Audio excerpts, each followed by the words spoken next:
Hello and welcome to my channel where we talk about trending topics on social media, on the interwebs, on the internet, and everywhere else. Today we are going to talk about the late Bayo and her passing. It was very sudden. It was very sad. She passed away at the age of 40 years. We are going to explore the cause of her death and everything else. I want you to first of all watch these videos, and then later on in this video I'll come back and offer my opinions or my commentary on the same. Then let's talk about it. My name is Reverend Sir James and a friend to the late Bayo, a renowned gospel artist, and we are gathered here at Kenyatta Memorial Funeral Home where we were expecting her body to be repatriated from Kenyatta National Hospital mortuary to here, but due to the process that should be followed, we have been informed that it will be done tomorrow in the morning at 8 a.m. So if you check around, everyone is here. Artists, friends, media personalities, they are all here because Betty was loved. She was a good woman and kind to everyone. So we are in great pain. We have lost a woman of integrity, a woman that has served in music ministry so well. So we are mourning. It's a black and dark Monday for the music industry. And we will continue briefing people what will happen. We will be here tomorrow in the morning at 8 a.m. to receive her body. Then the other process will begin of planning for her send-off that automatically will be communicated through all platforms. So thank you for coming. We are releasing people. We meet here tomorrow in the morning. Okay, I heard you say what led to her death. Could you please do it in What? What led to her death? Confirmation ya madaktari ni kwamba Betty was diagnosed with leukemia, cancer ya damu. It was diagnosed in 2 hospitals, moja iko Kiambu and AR. So what I know, complications zinazoletwa na leukemia were the result of her death. So that's what we know from the doctors. So how long has been suffering? Like 1 month. She has been out on and off, in and out of hospital, seeing doctors, simple medications here and here.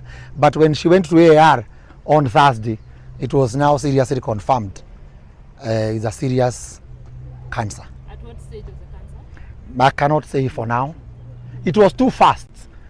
Anyway, I have talked about 4 days in 2 days in AR and 2 days in Kenyatta National Hospital. We do not have a lot of information, more details. It was too fast. Tunasema Betty ametuhepa. Hapo amejificha tu akaondoka. Hakungojea daktari wa mtibu, amehepa tu. But we will pray for the family. That's the best thing we can do. Pray for the children. They are so young. They loved their mother so much. Wale wako kwa mitandao wanajua. They were so much connected with the mother. Pia Betty ako na ndugu zake, brothers and sisters. Ako na mume wake Tash. You know, what we can do is pray for them. Ni Mungu tu atawapatia amani. So tunatuma watu kazi. Hata wale walio kwa social media. All media houses. I know we loved Betty. Hiyo haina lingine. Tulipenda huyo msichana. What we can do, pray, mention their names ya hao wameachwa to God, to give them peace, because it is what they need as for now. Tukifika ni kutaka any other support, because automatically we'll give Betty a very nice send-off as a queen. Kifo cha Betty kitaturudisha pamoja zaidi. Tukitaka msaada, we will ask everyone from all corners to come and support us. And because there is a life after Betty, kwa sababu kuna watoto, lazima tuwasaidie. Yeah. Asante. So I've spoken to one of my mutual friends who was very close to Bayo. So nimemuuliza what really happened to her. Na cause they are very close, actually neighbors. So akaniambia Bayo alijua tu juzi akona leukemia, hakuwa anajua. But before hiyo time, there are times she could get weak, anakuwa pale, and then she bounces back until now she decided to do some diagnosis, akapatikana akona leukemia, cancer of the blood. So sijui kama ni kushtuka, alishtuka sana cause by the time she was being taken to the hospital she was hit by stroke. Hakuwa anajua mtu, hakuwa anajua anyone, so she was taken to AAR. Wakasema they don't have the facilities to resuscitate her and try to bring her back. So by the time she was being taken to Kenyatta KU, hata hakuwa anajielewa, she was in a very bad state. So that's the story behind Betty Bayo. So mi naona ni kama after amejua kona stage 4 cancer of the blood leukemia, ni kama alistuka, hiyo kustuka akachapwa na stroke. Rest in peace Betty Bayo. I remember there is one time I was doing with artists very many years ago. So Betty Bayo, hiyo time ndio alikuwa ameshika, she was all over. So I was introduced by another friend of mine. So I told Betty Bayo what I want to do. I told her I would like her to sign the contract. She believed in me na akasign hiyo contract. Ilikuwa ya music because we wanted to finish piracy in Kenya. But it never went through. The sponsors who had promised to come through, they did not come. So that tells you she was a person who believed in people. Yeah, so tumetupa mtu wa maana sana. Rest in perfect peace Betty Bayo, na Mungu akupatie pumziko mzuri mahali umeenda. Welcome again to my channel. When we're talking about cancer, the big C word, it sounds very scary. It sounds very scary to most people. And we have seen cases of cancer skyrocket in this country, in Kenya, and in the world, basically. And I cannot help but think, why are we having a spike in cases of this disease, this scary disease? You can imagine going to a random checkup on a random Thursday.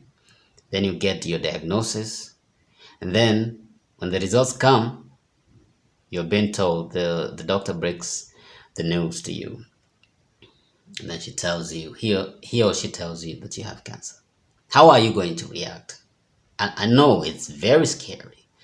And in this case, you know, when you're talking about Betty, maybe she had all those underlying symptoms. You know, the way you hear that you feel like you are unwell. You cannot tell exactly what is going on with you. Maybe you have a headache, or maybe you have a stomach ache, or you can definitely feel there is something amiss with me. I cannot really tell what it is, but it is there. I can feel it. And especially men, we ignore these signs so much. It's your body telling you, hey, crying to you, hey, I have something that is going wrong, that is not right with me. Maybe you should go to the doctor and to the hospital and get yourself checked up. But usually men, we just play it off. Just play it off. We don't take it seriously. The only time a man is going to be serious about his health condition is when he cannot be able to wake up and go to work. And let's keep it a buck. Men do not take their health seriously. For real. And so it might have been the case where Betty was living with this condition for a very, very long time.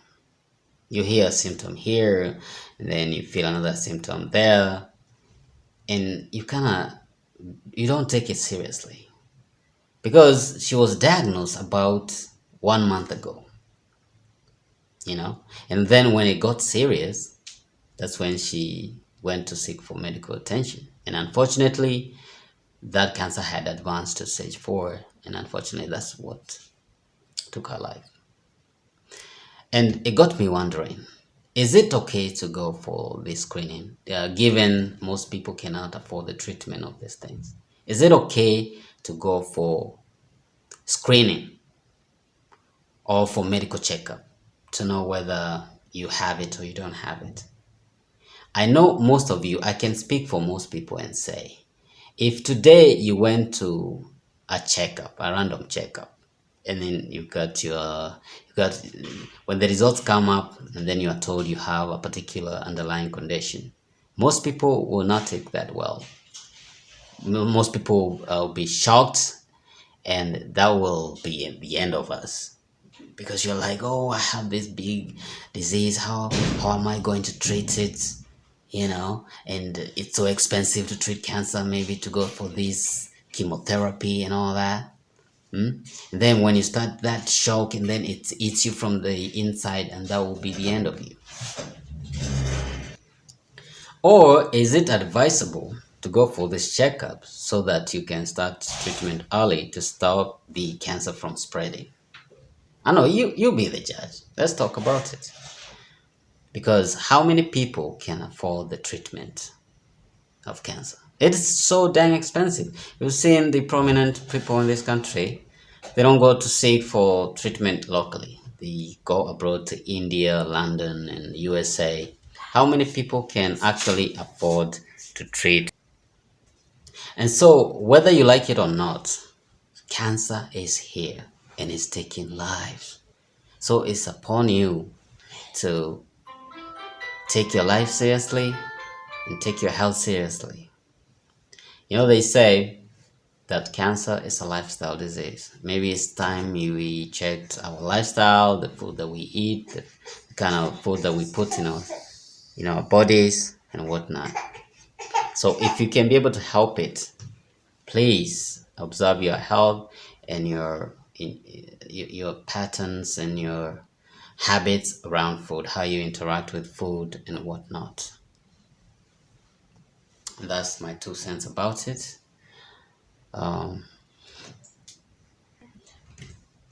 That's my 2 cents about it. I will see you in the next video.